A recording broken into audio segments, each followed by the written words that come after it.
Dr. Doreen Grand-Pichet is the Dr. Doreen is an expert in autism. Doreen Grand-Pichet. Dr. Grand-Pichet. Dr. Doreen Grand-Pichet. Dr. Doreen Grand-Pichet is a visionary in the field of autism. Now you can ask her questions on Ask Dr. Doreen.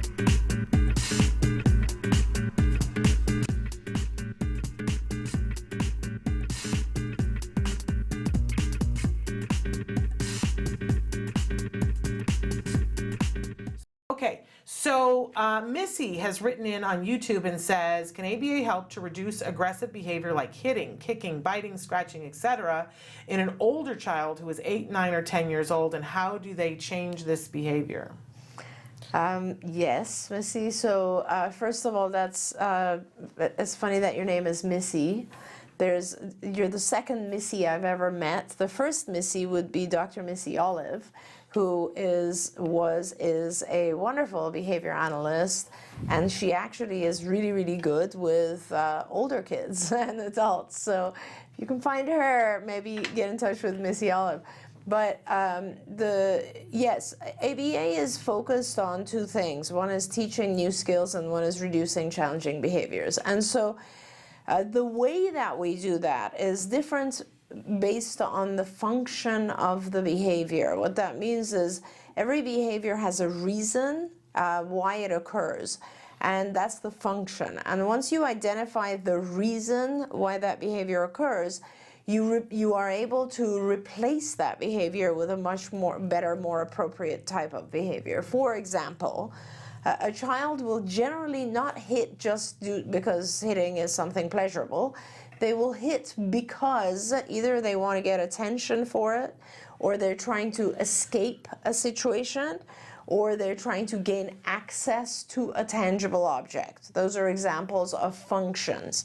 If I am a child and I'm hitting you because I want to get something from you, then the way that ABA would reduce the hitting or eliminate the hitting is to make sure that when you hit, you do not get the object, but we would then teach you to ask, and then you get the object. And so over time, the child learns hitting is ineffective, asking is effective.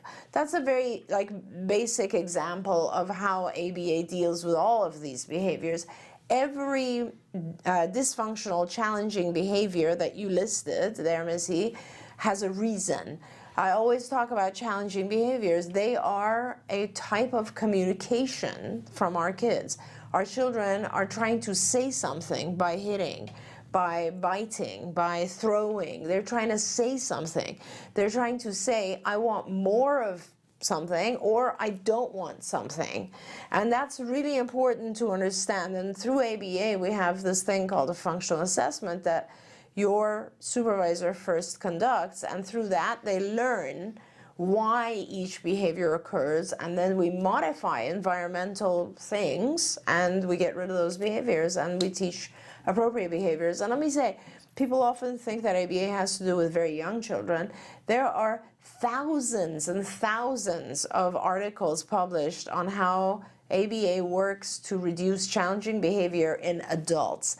Many more publications having to do with challenging behavior in adults than recovery of young children or effectiveness with young children. Everybody knows about EIBI, early intensive behavior intervention, just because it's miraculous. You know, you teach, like as Shannon was saying, it's just you take a child with very little skill and you teach them everything they need to function as a normal adult.